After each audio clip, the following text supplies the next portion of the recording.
사랑합니다. 축복합니다. 잘 오셨습니다. 네, 기도의 자리에 나오신 우리 명일의 성도님도 환영하고 축복합니다. 하나님은 언약궤 사건을 통해서 이방인들뿐만 아니라 이스라엘 백성들에게도 당신의 위엄과 권세를 보여주셨습니다. 그래서 이스라엘 백성들은 정말 하나님이 살아계실 뿐만 아니라 위대하신 분이구나 라는 것을 어느 정도 느꼈을 것입니다. 그래서 이후에 사무엘의 말에 그들은 순종했고 이방 신상을 제거하고 미스바에 모여서 하나님께 금식기도 했죠. 하나님이 응답해 주셨습니다. 갑자기 공격해온 블레셋 군대를 하나님이 물리쳐 주셨고 대승을 거두게 하셨습니다. 사무엘이 사는 동안에 하나님이 이스라엘과 함께 하셨고 저들도 하나님을 경외했죠. 그러나 사무엘이 이제 나이가 들고 죽을 때가 가까이 오자 문제가 생겼습니다. 사무엘의 아들들이 사사가 되었는데 그 아버지의 길을 따르지 않았던 것이죠.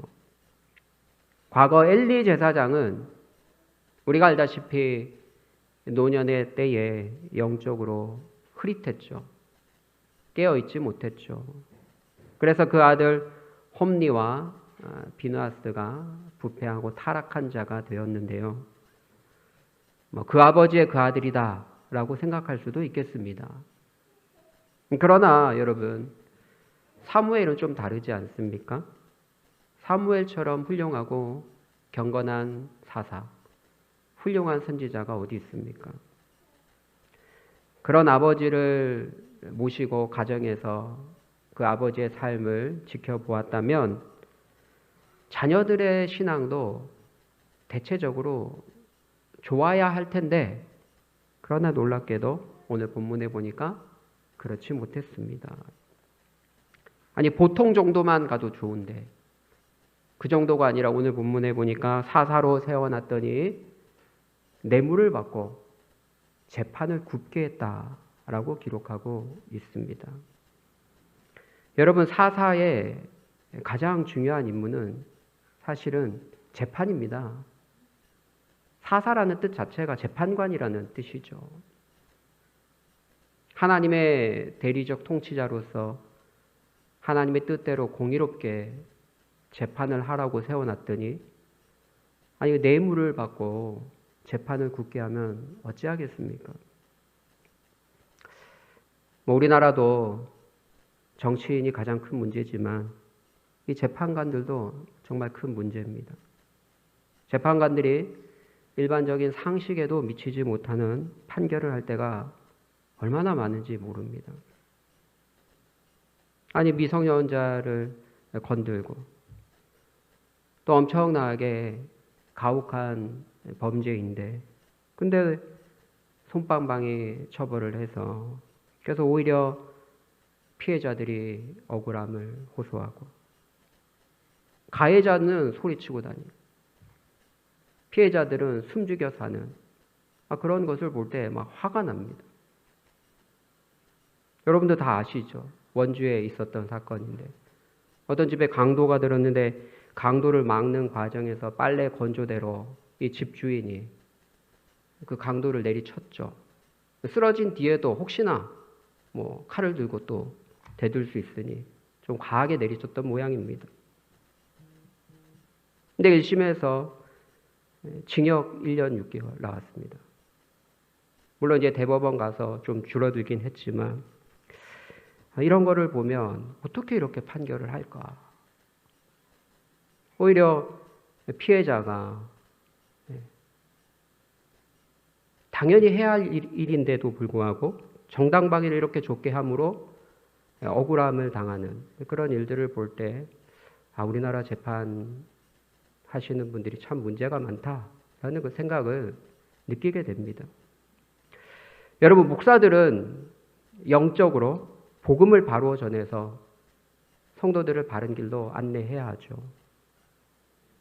그렇게 하지 못할 경우에 그 책임을 하나님이 물으실 것입니다. 재판관들보다 훨씬 더 큰 책무가 주어져 있죠. 왜냐하면 천국과 지옥이라는 영원한 운명과 관련되어 있기 때문에 그렇습니다. 그래서 목사들은, 하나님의 말씀을 전하는 자들은 강단에서 제대로 복음을 전하지 않으면 그 책임이 중할 것입니다. 그러나 현실에서 공의와 정의로 바르게 판결하라고 세워준 재판관들 역시 하나님이 나중에 제대로 판결하지 못한 것에 대해서 그 책임을 물으실 것입니다. 왜냐하면 모든 사건에 대해서는 하나님이 원래 판결을 하셔야 되지만 하나님께서 인생들을 재판관으로 세우셔서 대리적 임무를 감당케 해주신 것입니다. 그러므로 뇌물을 받고 판결을 굳게 한다든지 공의롭게 판결을 하지 못한 것에 대해서는 하나님이 그들에게 나중에 책임을 물으실 것입니다. 사무의 아들들은 부정직한 자들이었습니다. 그들은 아버지를 따르지 않았습니다. 신앙이라는 것이 대를 이어서 경건한 신앙을 이어주는 것이 이렇게 어렵다는 것을 우리에게 알려주고 있는 것이죠. 사무엘의 아들들의 부패와 타락으로 인해서 백성들의 원망이 쌓여갔습니다. 마침내 장로들이 모여서 사무엘에게 가서 요청을 합니다. 당신의 아들들의 행위가 당신을 따르지 아니하니 모든 나라와 같이 우리에게도 왕을 세워주십시오. 요청합니다. 여러분, 왕을 세워달라는 요청에 사무엘은 기뻐하지 않습니다. 왜 그럴까요? 자신의 아들들을 지도자로 세울 수 없어서 그랬을까요? 아닙니다.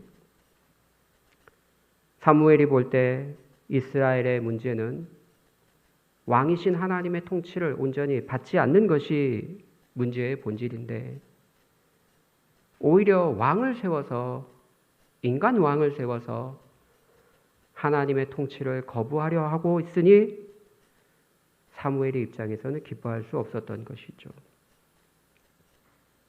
여러분, 이스라엘의 진정한 문제는 정치적으로 왕정 제도가 없었기 때문이 아닙니다. 여러분, 하나님이 그들의 왕으로 계셨습니다. 하나님의 왕 되심을 인정하고 그분의 말씀에 순종하면 되는 것입니다. 세상의 왕정 시스템이 저들의 문제의 근원적인 해답이 될 수 없었습니다. 그러나 그들은, 하나님은 눈에 안 보이잖아요. 눈에 보이지 않는 하나님이 아니라 다른 나라처럼 눈에 보이는 왕을 세워서 그가 자신들을 통치할 때 더 강력한 나라를 세울 수 있다고 기대했던 것이죠. 사무엘은 왕을 요구하는 백성들에게 사실 많은 말을 할 수 있었습니다. 꾸지람을 주고 교훈할 수도 있었습니다. 이렇게 하는 거 아니다 라고 말할 수 있었습니다. 그러나 그렇게 말하지 않았어요. 왜 그랬을까요? 우선 저들의 말대로 정말 자기 아들이 너무나 시원치 않았습니다. 능력을 떠나서 정직하지 않았어요. 자기가 볼 때도.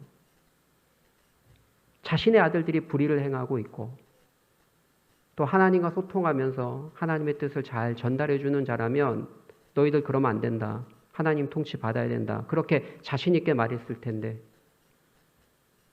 자신의 아들들이 영적으로 엉망이니 말할 수가 없었던 것이죠. 그게 첫 번째 이유고, 또 두 번째 중요한 이유는 사무엘은 자기 생각이 있었지만 그는 늘 기도하는 사람이었습니다. 그래서 자신의 생각이 있어도 먼저 하나님께 기도하며 물었던 것이죠. 왕을 세우느냐 마느냐. 왕정 제도로 바뀌는 것이 한 나라에 얼마나 중대한 일입니까? 그 중대한 일을 결정하는 데 있어서 자신의 생각을 먼저 말하기보다 하나님께 기도하고 결정했던 것이죠. 사랑하는 성도 여러분, 우리도 정말 인생의 중요한 순간순간마다 하나님께 기도하고 물어야 됩니다.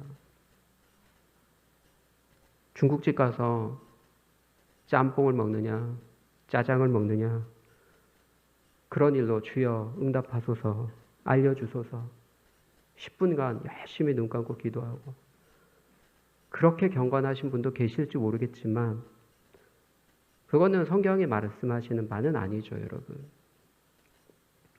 우리가 매 순간 중요한 일에 있어서 정말 기도하지 않고 즉흥적으로 결정할 때가 때때로 있습니다. 근데 그렇게 하지 말아야 됩니다. 물론 구약시대와는 다릅니다, 여러분. 구약시대에는 선지자들이 기도하면 하나님께서 친히 말씀해 주셨어요. 그래, 사무엘아, 이렇게 전달해라. 말씀해 주셨습니다. 근데 오늘날 우리가 기도한다고 하나님이 갑자기 음성으로 하늘에서 강렬한 빛 가운데 말씀해 주시지는 않습니다, 여러분. 우리는 직통 계시를 기대하지 않습니다. 그럼 오늘날 어떻게 우리가 기도하면 하나님이 말씀해 주십니까? 하나님의 말씀을 통해서 삶의 원리와 방향을 우리에게 알려주십니다. 그럼 왜 기도를 합니까? 이 말씀이 있는데, 기도할 때 이 말씀의 원리를 내 삶에 적실하게 적용할 수 있도록 하나님이 밝히 보여주십니다. 깨닫게 해주십니다. 기도함으로 말씀 가운데 하나님의 선한 인도를 받으시기를 축복합니다. 그런 경건의 습관이 우리 가운데 있어야 합니다. 이제 사무엘이 하나님께 기도했고 하나님께서 왕정제도에 대한 당신의 생각을 말씀해 주십니다. 가장 먼저 주신 말씀이 무엇입니까? 백성들의 말을 들어줘라. 그냥 저들의 요구에 들어줘라. 먼저 말씀하십니다. 그들의 요청을 기뻐하셨기 때문이 결코 아닙니다, 여러분. 하나님께서는 때로 우리의 요청과 간구가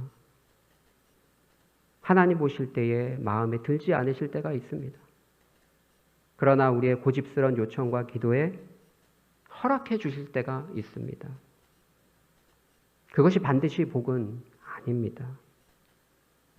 하나님이 기뻐하지 않는, 하나님의 통치 밖에 있는 어떤 것들을 우리가 구할 때에 하나님이 때로는 허락하실 때가 있지만 그 허락은 결국은 우리에게 무거운 멍해가 될 것입니다. 때로는 하나님이 이런 과정들을 통해서 우리가 얼마나 헛된 것을 바라고 구했는가를 깨닫게 해주실 때도 있습니다. 왕정을 요구하는 백성들에게 하나님은 먼저 그래 들어줘라 이렇게 허락하셨지만, 그러나 본의를 말씀하십니다. 그것이 무엇입니까? 저들이 왕을 요구하는 것은 사무엘 너를 버리는 것이 아니라 나를 버려 자기들의 왕이 되지 못하게 함이다.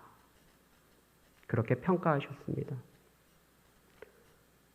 사무엘 집안을 버리는 것처럼 보였지만 아니라는 거예요. 하나님의 통치를, 직접적인 통치를 저들이 거부한 거라는 것이죠.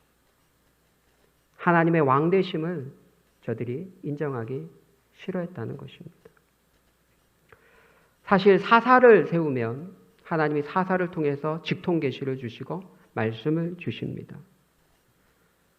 물론 사사들도 시원치 않을 때가 있지만, 그러나 하나님께서는 그러나 왕정보다는 사사를 통해서 말씀하실 때에 더 직접적으로 백성들을 인도하시고 다스리죠. 사무엘도 사사의 완전한, 굉장히 온전한 모형 중에 하나고요. 또 모세도 그렇습니다, 여러분. 하나님이 모세를 통해서 모세는 직통계시로 하나님께 말씀을 받고 이스라엘 백성들을 인도했죠. 대리적 사사 선지자들이 있었지만 그러나 하나님의 직접적인 통치가 훨씬 더 강력하게 영향을 미쳤습니다. 그러나 왕정 제도가 들어서면 어떻게 됩니까, 여러분? 그러면 눈에 보이는 왕에게 사람들이 집중하죠. 또 백성들의 삶의 직접적인 모든 일에 있어서 왕이 직접적인 통치권을 행사하게 됩니다. 왕이 상당한 지배와 통치권을 가지고 모든 것을 결정하게 되죠. 하나님께 묻기보다는 왕의 결정을 통해서 모든 나라의 중요한 대사가 결정되게 됩니다. 그러므로 하나님은 이 왕정을 택한다는 것은 너를 버림이 아니라 나를 버림이다. 그렇게 평가하셨던 것이죠. 여러분, 성경은요, 왕정 제도가 하나님이 기뻐하시지 않는 제도라고 말하고 있습니다. 사실 인간이 만든 모든 정치 체제가 하나님 마음에 딱 맞는 제도는 하나도 없습니다. 이게 성경적이다. 이게 하나님이 우리에게 원하는 거다. 그렇게 말할 수는 없어요, 여러분. 내각제도 아니고요. 대통령제도 아닙니다. 그나마 일당 독재 체제로 필연적으로 가게 되어 있는 이 공산주의보다는 그나마 자유민주주의 체제가 우리가 신앙생활 하는데 더 낫기 때문에 우리가 최선이 아니라 차선책으로 우리가 자유민주주의 체제를 택하고 있는 것이지. 사실은 여러분, 자유민주주의 체제 자체가 하나님의 뜻이다. 하나님이 가장 기뻐하는 체제다. 그렇게 말해서는 아니 되는 것이죠.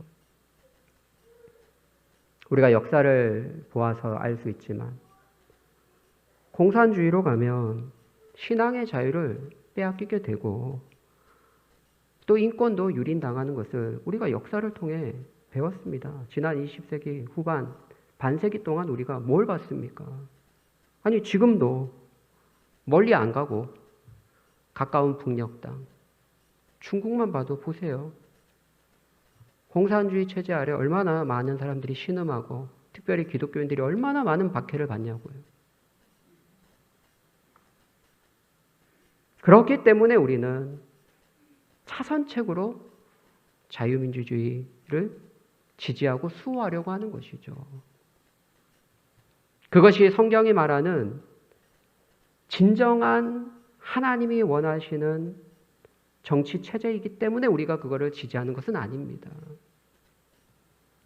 진정으로 성경이 추구하고 성경이 우리로 하여금 바라는 진정한 통치 체제가 무엇입니까? 그것은 왕 없이 하나님과 우리 사이에 대리적인 통치자 없이 인간 없이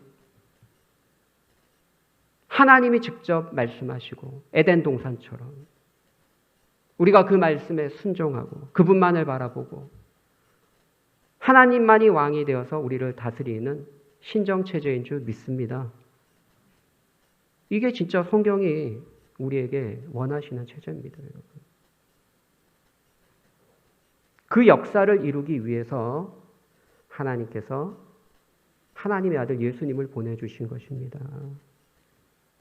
하나님 나라의 왕으로, 만왕의 왕으로, 우리 인생의 주인으로 예수님을 보내주신 것입니다.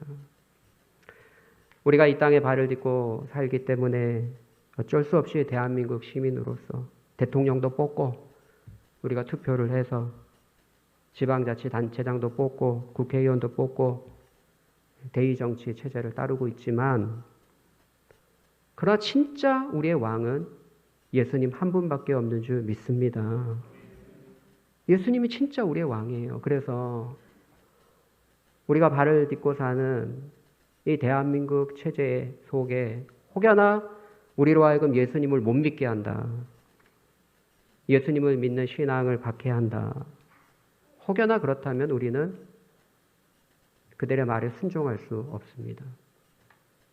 목숨을 걸고서라도 순교의 각오를 하고서라도 우리는 신앙을 지켜내야 합니다. 1세기 당시에 로마의 박해 아래 우리 신자들이 목숨의 위협 앞에서도 신앙을 저버리지 않은 이유가 바로 여기에 있죠. 신앙과 관련되어 있기 때문에 그래요.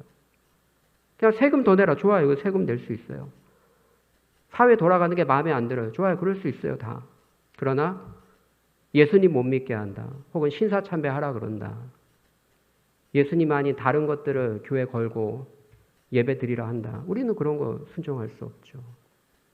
목숨을 걸고 싸워야 되죠. 하나님은 하나님을 거부하는 이 세상을 향해서 하나님의 아들 예수님을 왕으로 세우시겠다고 이미 시편에 기록해 주셨습니다. 예수님이 오시기 이전에 800년 전에 이미 기록해 주셨습니다. 그래서 시편 2편 메시아 시편인데요.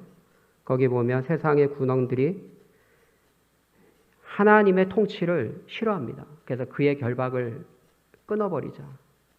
우리 목에 맨 이 사슬 같은 거, 이 하나님의 통치를 저들이 끊어버리고 풀어버리자고 이야기합니다. 그때 하나님께서 그들에게 분을 발하시면서 뭐라고 말씀하시냐면 내가 내 왕을 내 시온산에 세웠다. 여러분 그분이 누굽니까? 바로 예수님이에요. 그래서 그가 철장으로 만국을 깨부수는 분이다. 심판하실 분이다 말씀합니다. 그러면서 마지막 결론이 뭐냐면 12절에 그의 아들에게 입맞추라. 그렇지 아니하면 진노하심으로 너희가 길에서 망하리니 그 진노가 급하심이니라. 여러분 하나님이 시온산에 세우신 진정한 왕 예수 그리스도 그분께 무릎 꿇고 그분의 발에 입맞추고 그분께 경배하지 않으면 그 말씀에 순종하지 않으면 하나님의 진노가 급하다. 하나님이 심판하신다고 말씀하고 있습니다. 사랑하는 성도 여러분, 오늘날 하나님의 아들 예수님을 우리 가운데 보내주셔서 우리의 구세주로 삼으셨을 뿐만 아니라 만왕의 왕으로 세워주신 것입니다. 그분이 만왕의 왕이시고 또 우리 인생의 주인이 되십니다. 그 아들의 말에 순종할 때 우리는 하나님을 왕으로 섬기는 것이고 그리고 하나님의 통치를 받게 되는 것입니다. 지금도 여러분 하늘에서는 하나님의 통치가 온전히 실현되고 있습니다. 그러나 이 땅에서는 아직 죄가 있기 때문에 아직 온전히 실현되고 있지 않죠. 예수님이 다시 오시면 이 땅도 완전히 새롭게 되어서 주님의 온전한 통치를 받게 되는 줄 믿습니다. 우리는 그날을 고대하고 있습니다. 정말 간절히 바라고 있습니다. 그래서 우리의 신앙 고백이 무엇입니까? 마라나타, 아멘 주 예수여 속히 오시옵소서. 속히 오시옵소서. 말씀을 맺겠습니다. 예수님은 만왕의 왕이 되시며 우리 인생의 주인이 되십니다. 여러분 예수님이 왕이신데 혹여나 예수님이 아닌 어떤 다른 정치인을 여러분의 우상으로 삼고 계시진 않습니까? 혹은 예수님이 아닌 어떤 다른 사람을 예수님 자리에 높여놓고 섬기고 있지는 않습니까? 또 예수님이 우리의 인생의 주인이 되시는데 내가 인생의 주인이 되어서 내 마음대로 살고 계시지는 않습니까? 이스라엘 백성들은 눈에 보이는 왕을 요구함으로써 눈에 보이지 않는 하나님의 통치를 거부했죠. 마찬가지로 우리가 눈에 보이지 않는 하나님보다 눈에 보이는 어떤 것, 물질, 명예, 권력 이런 것들을 주님보다 더 좋아하고 추구한다면 이 또한 하나님의 왕 되심을 거부하는 일일 것입니다. 예수님은 우리를 천국으로 인도하는 구원자일 뿐만 아니라 우리 인생의 주인이 되시며 만왕의 왕이 되시는 줄 믿습니다. 그분을 경배하고 높이시길 바라고요. 그분 말씀에 순종함으로 하나님의 통치를 온전히 받는 믿음의 백성들 되시기를 예수님의 이름으로 축복합니다.